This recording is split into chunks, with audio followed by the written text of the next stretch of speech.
주의 말씀은 완전하여 내 영혼 소성시키며 주의 말씀은 확실하여 우둔한 날씨에 이롭게 주의 말씀은 정직하여 내 마음 기쁘게 하며 주의 말씀은 순결하여 나의 눈 밝게 하시네. 주의 말씀은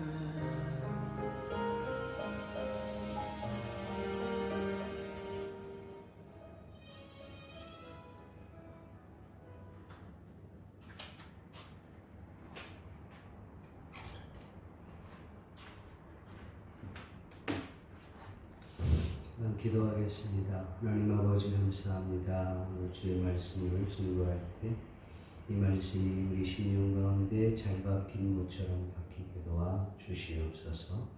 감사하고 예수님의 거룩하신 이름으로 기도합니다. 아멘. 오늘 하나님 말씀은 골로새서 2장 16절에서 23절 말씀 가지고 말씀 전하겠습니다. 오늘 하나님께서 저와 여러분들에게 주시고자 하시는 은혜의 말씀의 제목은 경계하라는 제목으로 말씀을 전하기 원합니다. 이 말씀을 읽고 듣고 보는 가운데 성령 하나님의 폭포수와 같은 은총이 저와 여러분들 심령 가운데 넘쳐날 수 있기를 존귀하신 예수님의 이름으로 간절히 축원드립니다. 인간이 살면서 오랫동안 관습에 또는 습관에 의해서 또 그 가정의 환경 때문에 자신도 모르게 내면 깊은 곳에 쓴뿌리가 들어앉아 있게 됩니다. 그 쓴뿌리를 제거하지 않으면 어떤 사람들은 평생 그 쓴뿌리가 그를 힘들게 하고 어렵게 하기도 합니다. 그렇기 때문에 그 쓴뿌리를 제거하지 않으면 온전한 신앙생활을 하기는 쉽지 않습니다. 그렇다면 교회는 어떨까요? 지난주에 제 설교 제목은 주의하라였습니다. 무엇을 주의하라고 했습니까? 세상의 철학과 초등학문을 주의하고 오직 예수님 안에서만 충만할 수 있다고 말씀을 드렸습니다. 그러나 많은 이들은 또 다른 방법으로 성령 충만하기 위해서 애쓰고 또 힘쓰면서 다른 방법으로 성령 충만을 추구하는 그 자체를 주의하라고 말씀을 드렸습니다. 그리고 마지막으로 이단 사상을 주의하라고 이야기를 드렸습니다. 지난 시간에 이어서 바울 사도는 이 골로새 교회 안에 깊이 뿌리 내려 있는 쓴뿌리와 같은 이 이단 사상을 좀 더 구체적으로 설명을 하면서 그 이단 사상을 소개하고 있습니다. 저는 오늘 이 본문의 말씀을 가지고 함께 은혜를 나누려고 합니다. 먼저 우리가 생각해 볼 수 있는 것은 지속적으로 나왔던 이야기입니다만은 율법주의입니다. 율법주의를 경계하라. 율법이라는 게 뭡니까? 모세오경을 두고 하는 말이죠. 모세오경, 특히 우리가 잘 알고 있는 출애굽기 20장부터 레위기 전체를 보면 굉장히 고리타분하고 또 읽다가 지쳐버려서 매년 일독하는 것을 출애굽기 20장부터 레위기 고 읽는 가운데 포기하는 사람들이 많지요. 창세기는 여러 번 읽었는데 그러다가 또 힘을 내서 또 읽다가 예를 든다면 이제 이사야, 예레미야, 에스겔 여기 읽다가 이제 중도에 아예 포기해버리는 그런 사람들이 많습니다. 신약은 그래도 대체적으로 잘 읽어가는데 구약은 꼭 이 두 큰 봉우리가 있습니다. 아마 이 소개하는 출애굽기 20장부터 레위기 전체가 고리타분하고 따분하고 무슨 제사법 얘기 나오고 음식 규례 나오고 뭐 법 얘기 나오고 별의별 얘기가 다 나와요. 엄청나게 규례들이 많다가 보니까 읽다가 포기하는 케이스도 있습니다. 똑같은 말을 계속해서 반복하기도 하고 그래요. 그러나 여기서 우리가 분명히 정리하고 가야 될 부분이 있습니다. 이 모세오경이 누구에 대한 가르침이냐라는 것이죠. 지난 시간에도 언급했던 것처럼 요한복음 5장 39절, 46절, 누가복음 24장 47절 이 말씀은 전부 다 이런 이야기입니다. 성경에서 영생을 얻는 줄을 너희가 생각하고 성경을 연구하거니와 이 성경은 곧 내게 대하여 증거한 것이다. 46절에는 모세가 그가 내게 대하여 기록한 것이다. 그렇게 말씀하고 있습니다. 누가복음은 이걸 아예 정리해갖고 모세도 선지자도 다 그 글이 예수에 대한 자세한 설명이다. 이렇게 소개하고 있습니다. 그러니까 모세 오경이나 역사서나 더 나아가서 선지서에 이르기까지 전부 다 예수에 관한 이야기구나 라는 것입니다. 그렇다면 모세가 예수님에 대한 이야기를 그렇게 많이 했고 구약에서 그렇게 예수님에 대해서 자세히 설명했음에도 불구하고 왜 이스라엘 백성들은 예수님을 제대로 알지 못했을까요? 요한복음 1장 10절 11절에 보면 이런 말씀이 있습니다. 그가 세상에 계셨으며 세상은 그로 말미암아 지은 바 되었으되 세상이 그를 알지 못하였고 자기 땅에 오매 자기 백성이 영접하지 아니하였다라고 말하고 있어요. 그러니까 자기 백성들이 예수님을 알아보지도 못하고 예수님을 영접하지도 않았다는 거예요. 아니 왜 그랬을까요?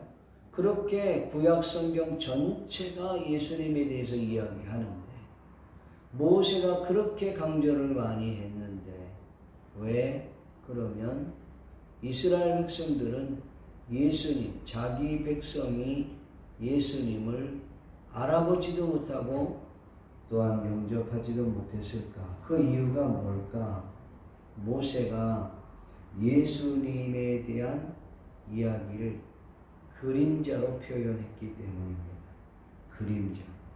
그래서 우리가 여기서 주의해야 될 것 중에 하나가 뭐냐? 그림자와 실체를 분별할 수 있는 능력이 필요해요.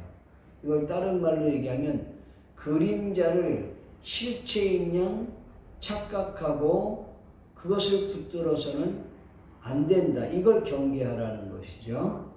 그래서 그림자는 실체가 아닙니다. 그림자는 실체가 등장하면 사라지게 되어 있는 거예요. 마치 아침 안개가 팍 껴있는데 태양이 딱 오르면 안개가 언제 사라듯이 싹 사라지는 것처럼 말이에요. 그러나 아직도 많은 이들은 그림자를 붙들고 마치 그 그림자가 실체인 것처럼 착각하고 믿고 있다는 거죠. 여러분, 그림자는 실체가 아닙니다. 그 자체를 우리가 경계해야 돼요. 지금 우리가 앞전에 율법주의라고 그랬잖아요. 율법주의는 다 무엇을 가리키고 있는 건가? 또는 무엇을 말하는 건가? 율법주의, 율법 모두 다 구약까지 이르러서 그림자에 불과한 것입니다. 예수 그리스도의 그림자예요. 그 바울은 이 부분을 아주 분명하게 오늘 언급하고 있는 것입니다. 자, 예수님께서 약속하신 대로 이 땅에 오셨습니다. 그림자였던 그 구약의 이야기를 등에 업고 실체이신 예수님이 이 땅에 오셨음에도 불구하고 많은 이들은 눈이 감겨져서 그림자를 붙들고 있었던 이들은 그림자가 실체라고, 그거를 붙들고 그걸 지키며 그걸 지켜야 구원받을 수 있다고 생각하는 거죠. 그림자를 붙들고 있는 거예요. 완전 율법에 사로잡혀갖고 신앙생활을 하고 있다 이 말입니다. 예를 든다면 어떤 케이스가 있을까요? 여러분 여호와 증인, 친히 왕복 뭡니까? 회관을 신봉하는 자들 있잖아요.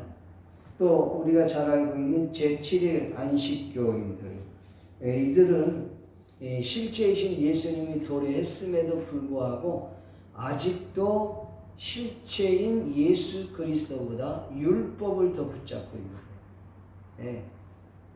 그림자를 붙잡고 그림자를 믿고자 했다는 거죠. 흔히 이것을 행위주의라고 얘기하죠. 흔히 행위주의, 또 다른 표현들은 보상주의라고 얘기합니다. 이들은 자신들의 행위에 대한 보상으로 구원을 얻는다 이렇게 생각을 해요. 그렇기 때문에 이 이단들이 엄청 열심이죠. 열정이 아주 대단합니다. 아주 특심이죠. 이 같은 사상들을 주장하는 사람들이 뭐랄까 조금씩 차이는 조금 있지만 거의 다 유사합니다. 행위주의, 보상주의, 이런 것들을 추구하죠. 이게 옳으냐 그르냐 이것을 따지기에 앞서서 그 전에 그 열심이 누구에 대한 열심이냐, 무엇 때문에 그렇게 열심히 하느냐라는 것이죠. 그 열심은 하나님께 감사해서 구원에 감격해서 하는 열심이 아니라 자신이 구원을 받기 위하여 하는 거예요. 그러니까 열심히 행위를 통해서 구원을 얻으려고 하는 것이죠. 내가 이런 행위를 통해서 이렇게 행동을 했으니까 하나님께서 나에게 보상으로 구원을 주신다. 이것 때문에 목숨 걸고 일을 하는 거죠. 결국 자신이 종교적으로 열심히 살아야 구원에 이를 수 있다라고 생각하는 것입니다. 그 열정이 대단하죠. 그렇다면 그 열정이 잘못된 거냐? 네, 잘못됐습니다. 잘못됐다면 왜 잘못되었는가? 종교적 열심으로 구원을 얻는다고 하는 그 사상 그 자체가 잘못된 거예요. 기독교에서는 오직 예수 그리스도를 믿음으로 구원을 얻는다고 했지, 인간의 노력이나 행위나 그 보상으로 얻는 것이 구원이 아니라고 말하고 있어요. 그래서 그들의 그 잘못된 열심, 그 특심, 그 열정이 오히려 더 큰 문제를 야기시킨다고 하는 사실입니다. 여러분들 여호와 증인이나 제7일 안식교인들, 아니면 몰몬교, 아니면 이슬람, 바리새인들, 이 사람들이 열심을 따라갈 수 있습니까? 이슬람 사람들은 아예요. 하루에 5번씩 기도해요. 아주 동트기 전에 기도하고, 동튼 다음에 기도하고, 정오에 기도하고, 해지기 전에 기도하고, 해진 다음에 기도하고. 아유, 이걸 어떻게 합니까? 심지어 저는 겪지 않았습니다만은, 겪어보기는 이스라엘 갔을 때 이슬람 사람들이 그 시간대는 문도 닫아. 정오 때 가장 식사 많이 해야 될 때 여러분 문 다 닫아버려요. 그리고 기도하러 들어가.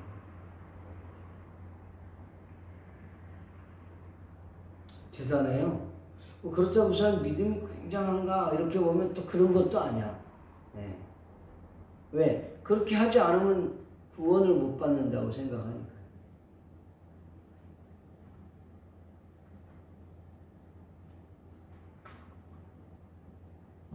우리 예수 믿는 사람들이 그 정도의 열정이 있다. 예수님을 믿으면서 그 정도의 열정이 베스트입니다. 베스트. 그렇죠? 그런데 그렇게 살지 못하잖아요. 여호와 증인과 제7일 안식교인들이 구약의 말씀만을 그렇게 아주 이 그림자를 철저히 지키는 겁니다. 특히 안식일 개념에는 아주 그냥 입에 거품을 물고 거기에 몰두하는 것을 보게 돼요. 그들은 기독교인들이요, 지금 지키고 있는 우리 주일 성수하는 이 주일이 잘못됐다, 비성경적이다, 그렇게 말합니다. 성경은 안식일을 거룩히 지키라고 했지 주일을 거룩히 지키라고 한 말이 없다. 그래서 엄청나게 그걸 강조합니다. 기독교인들한테는. 근데 어떻게 보면 맞는 말 같기도 해요. 그렇죠? 그리고 그들은 이렇게 또 주장을 해요. 기독교인들이 드리고 있는 이 주일은 그때 당시에 태양절기였다는 거죠. 태양절기를 지키는 거였다. 그러니까 지금 기독교는 우상절기를 지키는 거다. 잘못하고 있는 거다. 이렇게 그럴싸하게 설명을 합니다. 이런 이야기를 들으면요, 신학생들도 그냥 넘어가요. 정확한 팩트 없이 얄팍한 신학적 지식을 갖고 있다 보면 그냥 넘어가게 돼 있어요. 제가 신학교 다닐 때요, 유아교육과 한 자매님이 저한테 정말 좋은 세미나가 있다 그래서 한번 가자 그러는 거예요. 그래서 어떤 세미나냐 했더니 자기 여지까지 들어본 적이 없었대. 이런 말씀. 그래서 그러냐. 그래서 저도 말씀을 사모하는 차에 한번 갔어요. 가서 얘기를 들어보니까 주일이 이 우상절기였다라는, 태양절기라고 하는, 그때 그 얘기를 제가 들었어요. 그래서 이제 주보를 가지고 이렇게 보면 몇몇을 이렇게 보니까 정확하게 자기가 누구인 거에 대해서 이야기를 안 하는 거예요. 그래서 이제 자세히 뜯어보니까 제7일 안식교였어요. 그렇지. 신학생들도 뭐 완전히 그냥 모르면 훌떡 넘어가 버리는 거예요. 그러니까 이 여호와 증인들이나 제7일 안식교인들이나 몰몬교례들 이런 것들 굉장히 율법에 굉장히 사로잡혀서 그 그림자를 마치 실체인 양 착각하고 따르고 믿고 있는다는 것이죠. 그래서 자세히 그 문헌을 찾아보면 그 팩트가 전혀 그렇지 않음에도 불구하고 그것을 믿고 신봉하고 있다는 거죠. 주일에 대한 잘못된 개념을 여러분 갖고 있는 것이죠. 자, 그럼 기독교가 말하는 주일은 대단히 큰 의미가 있습니다. 왜 우리가 기독교가 주일을 지켜야 하는지 좀 제가 정리해 드리겠습니다. 안식일이 아니라 주일을 지켜야 하는 이유는 그림자는 실체가 오면 사라지고 마는 것입니다. 맞죠? 안식일 그림자입니다. 모세오경 그림자입니다. 이것을 알아야 돼. 이거 오늘 성경에 그 언급하고 있는 거예요. 언급하고 있어요. 이 모든 제도는 그림자에 불과하다. 그러니 신약에서 예수님께서 오셔서 구원의 완성을 이루셨습니다. 구원의 완성은 어떻게 이루어집니까? 예수님이 1차적으로는 예수님이 인간의 몸을 입고 성육신 하신 거예요. 인카네이션 하셨다 이 말이에요. 그 다음에 그 예수님이 십자가에서 저와 여러분의 죄 문제를 위해서 돌아가 주셨다는 거죠. 돌아가시고 그 예수님이 3일 만에 죽으셨다가 부활하시고 그리고 승천하셔서 그분이 다시 우리를 위하여 재림에 오실 것, 이거예요. 그러니까 부활 그 자체는 구원의 완성이고 저와 여러분들을 위하여 처소를 예비하시고 다시 오실 예수 그리스도를 믿는 것이죠. 그러니까 기본적으로 구원의 완성은 세 가지.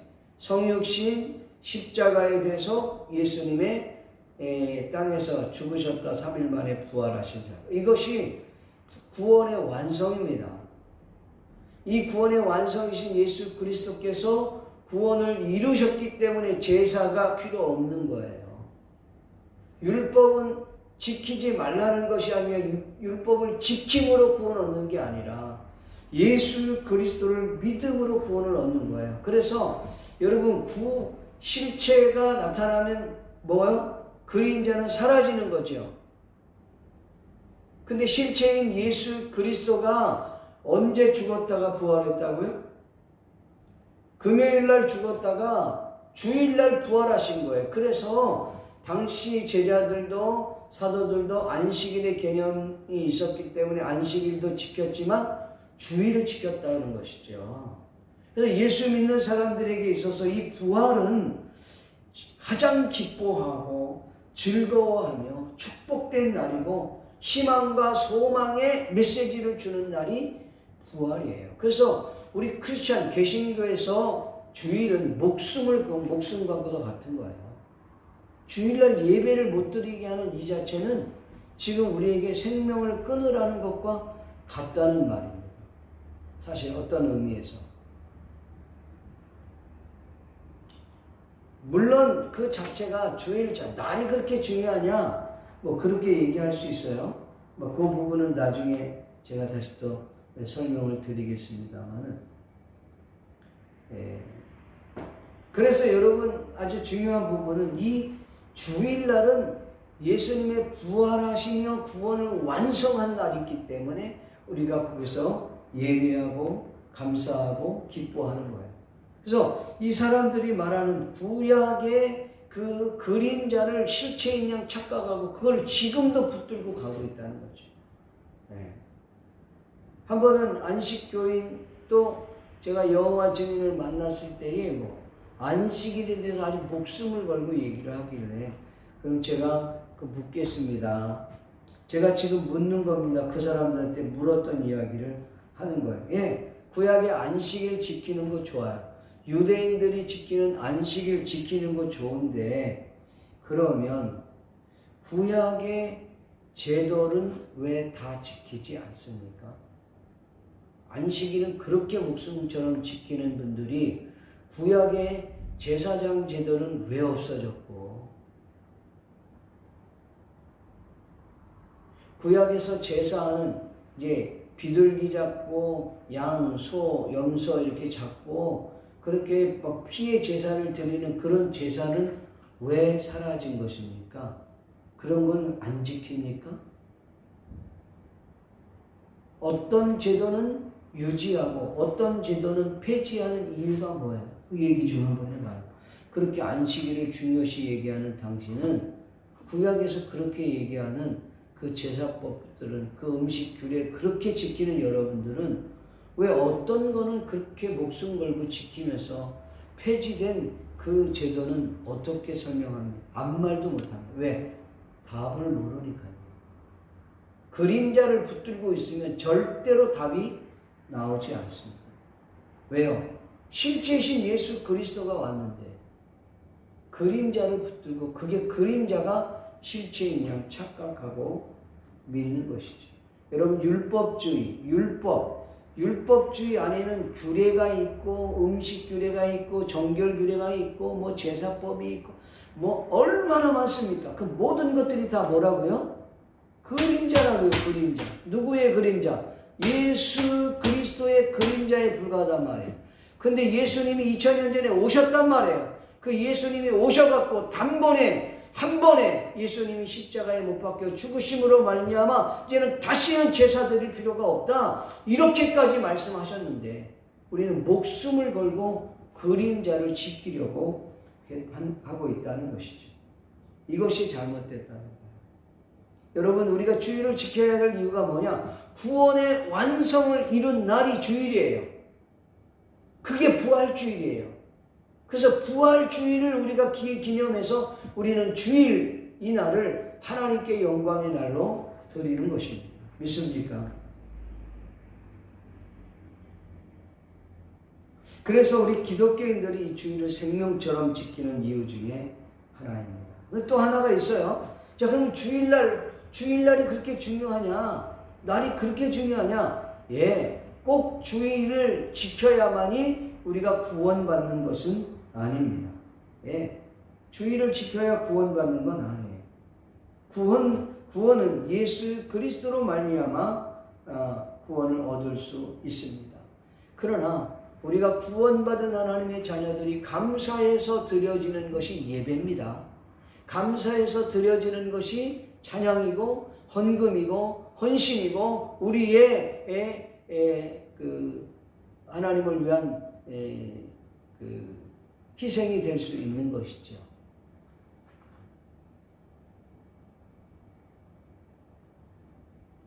자, 그렇다면 주일에 대한 개념을 그렇게 우리가 설명했는데 또 하나는 뭐냐면 바울 사도가 그렇게 얘기했어요. 갈라디아서 4장 9절에서 11절에 이런 이야기를 해요. 중요하기 때문에 좀 읽어드리겠습니다. 이제는 너희가 하나님을 알 뿐 아니라 더욱이 하나님이 아신 바 되었거늘 이미 알아서 되었다는 거예요. 어찌하여 다시 약하고 천박한 초등학문으로 돌아가서 다시 그들에게 종노릇하려 하느냐.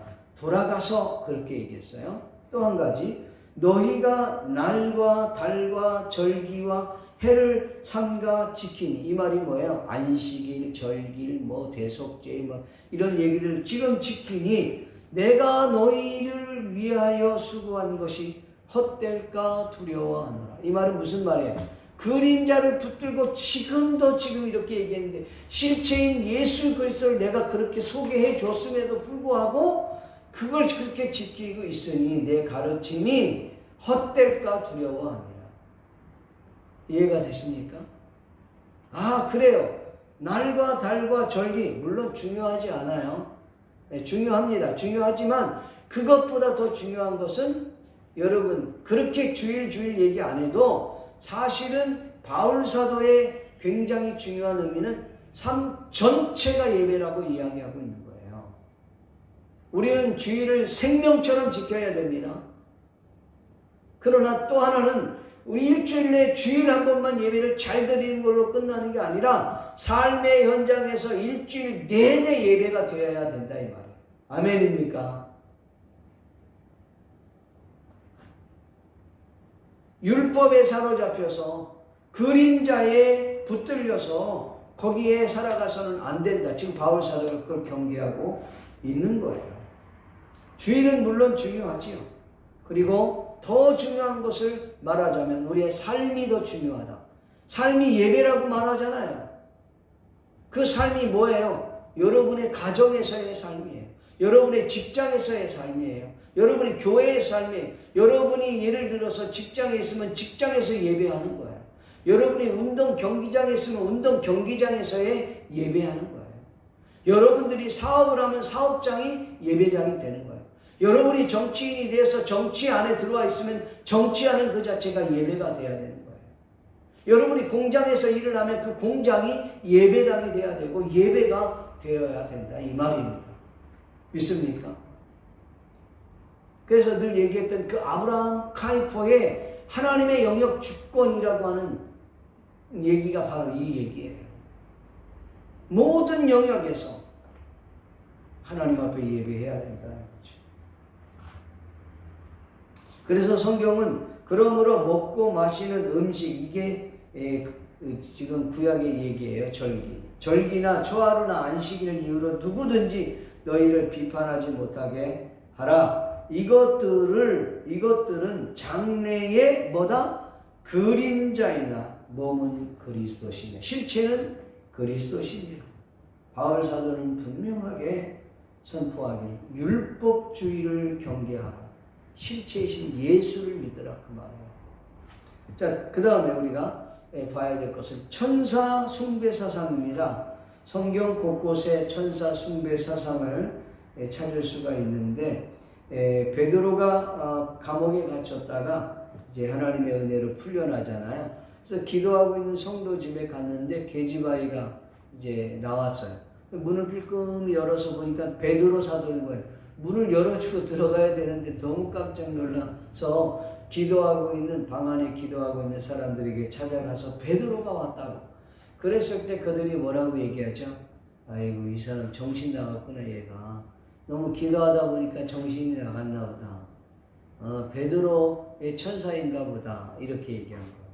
다른 말로 얘기하면 베드로의 수호 천사다 그렇게 말하고 있는 거예요. 그러니까 유대인들 사상에는 수호 천사가 있어서 그 사람들 늘 같이 다닌다 이렇게 보고 있었던 거예요. 우리가 기도하면 그 천사가 우리의 기도를 받아갖고 하나님 나라에 간다. 그러다 보니까 이 천사들에게 기도를 하는 거예요. 이제 천사가 인간들보다 월등한 존재이니까 천사에게 기도를 하는 거예요. 결국은 이 천사가 하나님의 그 자리에 올라와 앉는 꼴이 돼버리고 만 거죠. 마치 천주교에서 마리아에게 기도를 하고 성인들에게 기도를 하고 또 신부에게 고해성사를 하는 거예요. 내가 이러이러한 죄를 지었습니다 하고 그럼 당신이 저 기도해 달라는 거죠. 이런 꼴이 돼버렸다 이 말이에요. 그러니까 하나님의 자리에 천사가 중보자가 되어 버린 것이죠. 여러분 히브리서 2장 1절에서 10절에 보면 예수님과 천사는 비교의 대상이 될 수 없다. 천사는 피조물이에요. 예수님은 창조주란 말이에요. 어떻게 비교의 대상이 되겠느냐는 거죠. 근데 예수님의 그 자리에 천사를 앉혀나? 예수님이 받아야 할 기도를 천사가 받아? 이런 꼴이 지금 돼버리고 말았다는 것이죠. 그래서 2장 9절에 보면 오직 우리가 천사들보다 잠시 동안 못하게 하심을 입은 자 곧 죽음의 고난받으심으로 말미암아 영광과 존귀의 관을 쓰신 예수를 보니 이를 행하심은 하나님의 은혜로 말미암아 모든 사람을 위하여 죽음을 맛보려 하심이라. 오늘 본문 18절에는 아무도 꾸며낸 겸손과 천사 숭배를 이유로 너희를 정죄하지 못하게 하라. 우리가 천사를 숭배해서는 안 된다는 것이죠. 그가 그 본 곳에 의지하여 육신의 생각을 따라 헛되이 과장하고 이렇게 되어 있습니다. 여기서 천사 숭배 사상은 하나님의 자리에 예수님의 그 자리에 천사를 올려놓는 그런 중보자 역할을 하도록 만든 것이죠. 우상 숭배하도록 한 것이 하나님이 제일 싫어하는 것들을 인간 스스로가 하게 된 것이죠. 오직 영광은 누구만 받는다? 하나님만 받는, 예수님만 받는 것입니다. 자, 그렇다면 천사 숭배 사상만 우리가 경계해야 되느냐? 이런 일들이 우리 안에도 왕왕 있다고 하는 것입니다. 당시 사람들이 왜 천사를 숭배했을까요? 신기한 능력, 기적, 표적, 천사를 통해서 나타나 많은 이들은 천사를 흠모하고 사모하고 막 기다리는 거예요. 기다리다 못해 그를 숭배, 경배의 대상이 되게 했다는 거죠. 심지어 천사들에게까지 기도할 정도가 되었다는 거예요.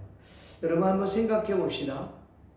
믿는 그리스도인들의 그 습성은 어떨까?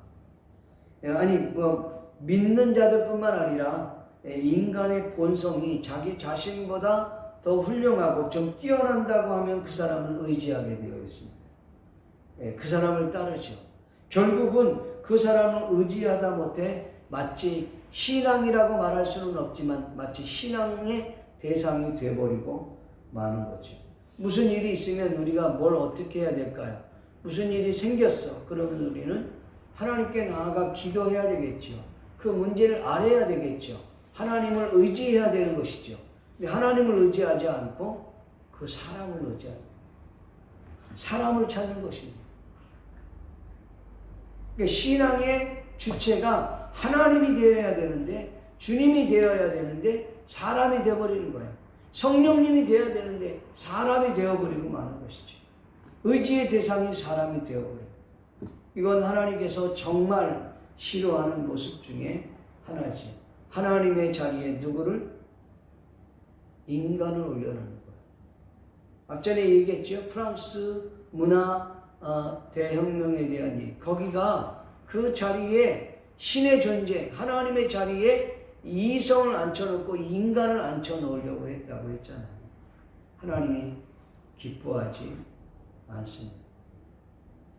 특히 여러분 신앙인들 가운데 은사를 갖고 은사 사역을 하시는 분들이 마치 그 은사가 강력한 은사가 나타나고 능력이 나타나면 그 능력이 마치 자신에게 나타난 것으로 착각하는 거예요. 은사는 누가 주시는 거예요? 하나님이 주시는 거예요. 은사가 있다고 해서 기도하면 우리가 뭘 한다면 그것이 내가 고치고 내가 능력을 행하는 것이 아니라 위로부터 나리는 하나님의 능력이 임하기 때문에 그렇게 된 거예요. 그런데 은사자들이 또는 은사를 갈구하는 자들이 마치 그 은사를 자신의 능력인 양 착각하게 된다는 것이죠. 기도할 때 막 기적과 표적이 나타나고 병든 자를 느껴 기도하면 병이 고침받고 막 귀신이 떠나가 무슨 방언의 은사가 막 터지고 안수했더니 이런 경우가 나타나는 거예요. 그럴 때 착각하는 거예요. 자신이 우쭐해지는 거예요. 내가 뭐 대단한 존재이며. 목회자들 또한 마찬가지입니다. 목회자는 하나님의 말씀을 대언하는 사람입니다. 목회자는 그 이상도 그 이하도 아닙니다. 하나님이 될 수 없는 것이죠. 그런데 마치 성도들은 목회자에게 어떤 신비한 능력이 있는 것처럼 기대하고 바라다 보니까 심지어는 그를 사모하고 결국은 우상으로까지 번지는 경우가 허다합니다. 특히 이단들이 이런 경우가 많죠. 목회자 스스로 조심해야 하지만 성도들 또한 이 문제가 있으면 중보자이신 예수님께 기도하는 거예요. 중보 기도를 목회자에게 부탁할 수는 있어요. 또 성도들에게 중보 기도를 부탁할 수는 있지만 가장 베스트는 자신이 스스로 하나님의 앞에 나아가 담대하게 그 앞에 기도하는 것이 가장 바람직한 것입니다. 왜요? 우리는 만인 제사장이기 때문입니다. 우리는 언제 어디서나 주님께 담대히 나아갈 특권을, 권능을 얻었기 때문이죠. 그렇죠. 누구를 통해서 예수님께 나아가는 것이 아닙니다. 사람을 통해서 예수님께 나아가는 것도 아니고 어떤 기관을 통해서 예수님께 나가는 것도 아니고 오늘 저와 여러분은 하나님께 직접 담대하게 나아갈 담력을 이미 얻은 사람들입니다.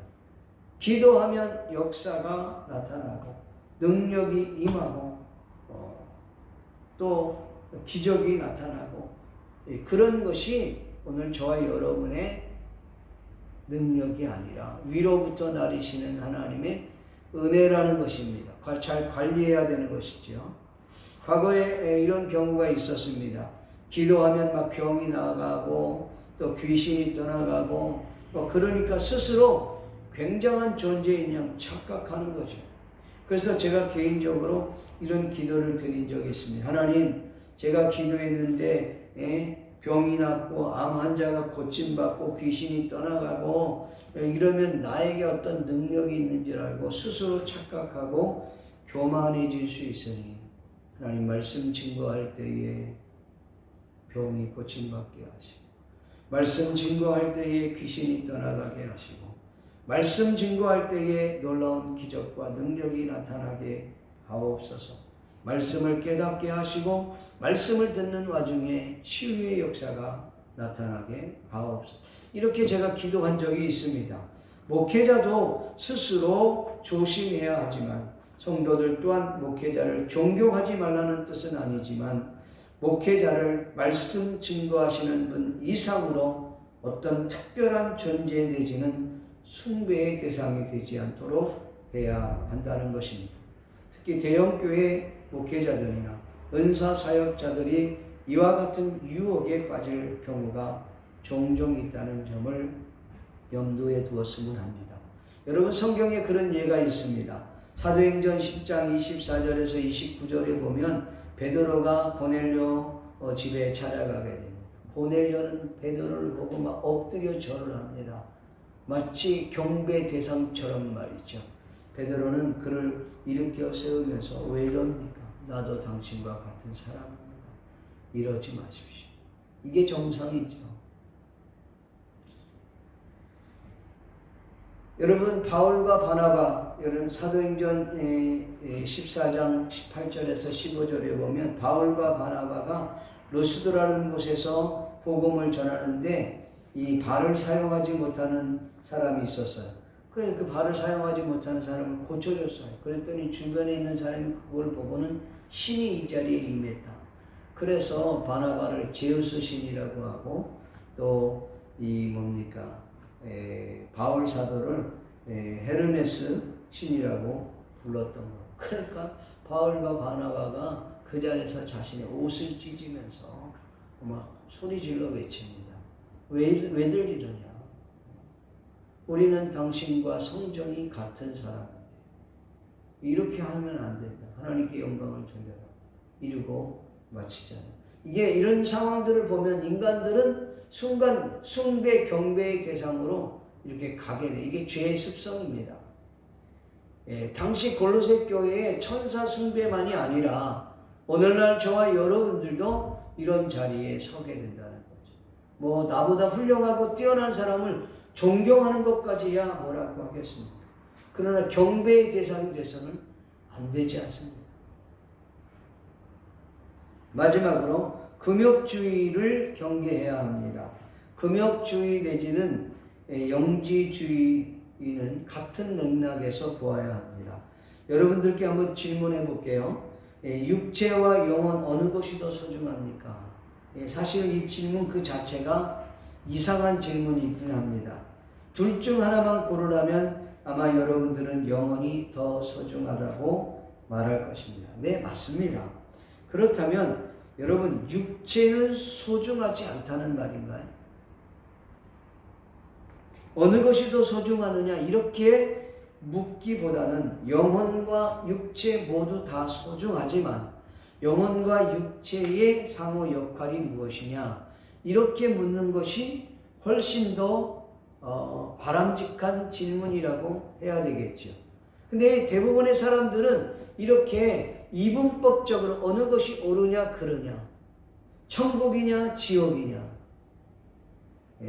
교회냐 세상이냐 뭐 이런 이렇게 흑백 논리 내지는 이분법으로 이렇게 모든 것들을 단죄하려고 하는 질문들이죠. 고대 사람들은요 육체는 영혼의 감옥이다 그렇게 이야기했어요. 그러니까 육체는 영혼을 구속시키는 장소라는 것이죠. 그러니까 이 구속시키는 장소를 없애버려야 되는 거예요. 감옥이 없으면 좋겠죠. 그렇죠? 그럼 영혼은 어디에 거해야 되나요? 구천을 떠돌아다녀야 되나요? 이런 이분법적 논리는 성경적이지 않습니다. 이런 논리가 다 어디서 나온 거냐? 이 영지주의나 금욕주의에서 나온 거라 이 말이에요. 의외로 여러분 우리 그리스도인들 가운데 이런 영지주의적 그 이단 사상들이 많이 들어와 있습니다. 이 흑백 논리, 이분법 이런 식으로 옳고 그름을 딱 이렇게 단죄하려고 한다는 것이죠.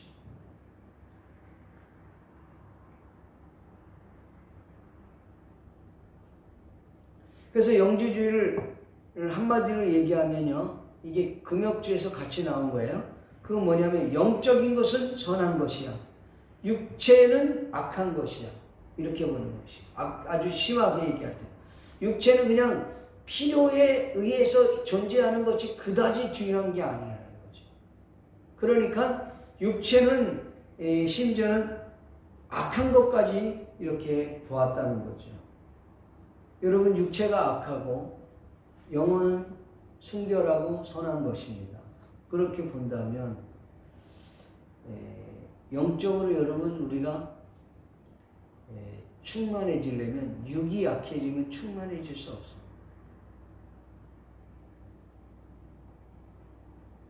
우리가 성령 충만하면 예수 안에 거해야지 충만하죠. 근데 성령 충만했는데 그 충만을 유지하려면 어떻게 돼요? 수레바퀴의 삶을 살아야 돼요. 예배의 삶을 살고 말씀과 기도와 교제와 봉사와 전도상, 전도하는 삶을 살아야죠. 그럼 충만을 유지하는 거예요. 근데 몸이 약하면 이것을 할 수 있나요? 못하죠, 못해요. 그래서 영적으로 큰 데미지를 얻는 거예요. 영향력을 받는 거예요. 육체의 영향을 받는 거죠. 육체 또한 영적인 영향력을 받듯이 상호 이 협력하고 상호의 역할이 따로 있다는 거예요, 여러분. 이해가 되십니까? 어느 하나가 더 중요하냐? 그렇게 묻는 질문 자체가 사실은 옳은 게 아니죠. 둘 다 중요한 겁니다. 이런 사상들이 교회 안에 들어오는 거예요. 그래서 이 분열을 일으키는 것이죠. 예수님께서 저와 여러분들의 죄 문제를 해결하기 위해서 십자가에 달려 돌아갔어요. 여러분 생각해 보세요. 예수님이 십자가에 못 박혀 죽으심으로 말미암아 저와 여러분의 죄 문제를 해결하셨다. 첫 번째. 아니다. 예수님은 우리의 육체의 문제를 해결하기 위해서 십자가에 돌아가셨다. 아니다. 예수님은 우리의 영혼과 육체의 문제를 해결하기 위해서 돌아가셨다. 답은 언제나 3번이야. 뒤에 있는 거예요. 제 설교에서. 그러면 예수님은 십자가에 못 박혀 죽으셨는데 영혼과 육체를 위해서 돌아가신 거예요. 근데 왜 우리는 육체를 학대하고 우리의 그 자신을 그렇게 여러분 괄시하고 무시합니까? 영혼은 소중한 것이고 육체는 나쁜 것입니까? 이거는 옳은 모습이 아닌 거예요. 그래서 오늘 저와 여러분들이 여러분 스스로를 잘 관리해야 돼요. 여러분 자녀들이 왜 소중한지 압니까? 물론 나의 알맹이니까, 우리 부모의 알맹이니까 소중하겠죠. 근데 그보다 더 중요한 거는 그 자녀는 하나님 예수 그리스도께서 십자가에 못 박혀 죽으심으로 말미암아 그 영혼과 육체를 구원해 주신 예수의 피값으로 산 존재이기 때문에 소중한 거예요. 그 어느 누구와도 바꿀 수 없는 존재라 이 말이에요. 너무 소중한 존재죠. 누가 나에게 100억을 준다 그러면 우리 자녀를 팔 부모 있겠습니까? 야, 너는 100억의 값어치는 없잖아. 그렇게 볼 부모가 있나요?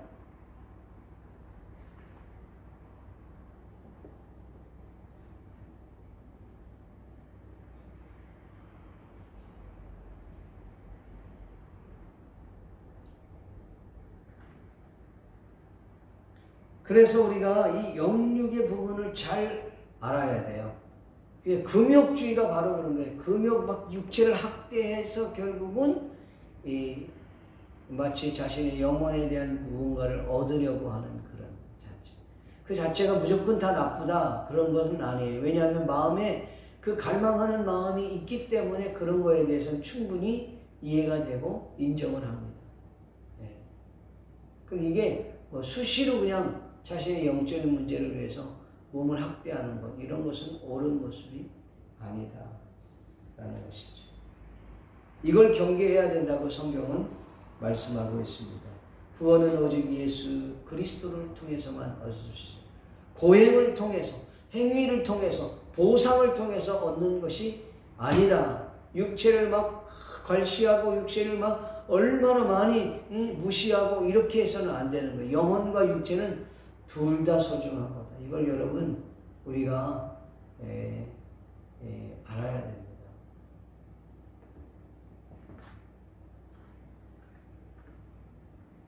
그래서 창세기에 보면 3장에 그 얘기가 나오잖아요. 이 선악을 알게 하는 나무. 그거 보면 그 사실은 인간의 연약한 모습이에요. 연약한 모습 맞죠. 그 자체가 나쁜 것만은 아니에요. 그러나 관리를 못했을 뿐이죠.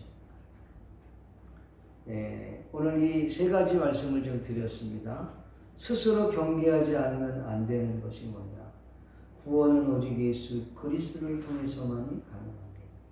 그렇기 때문에 율법주의나 천사 숭배 사상이나 또는 금욕주의 내지는 영지주의 같은 이단 사상을 경계해야 한다라는 사실을 잊지 않기를 주의 이름으로 축복합니다.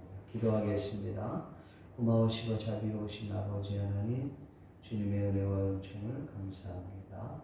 이 시간에 우리 주님이 도와주시고 축복해 주시고 말씀을 따라 우리가 경계하는 부분들을 잘 할 수 있게 해주셔서 성숙한 크리스찬으로 서게 도와 주시옵소서. 예수님의 이름으로 기도하옵나이다. 아멘.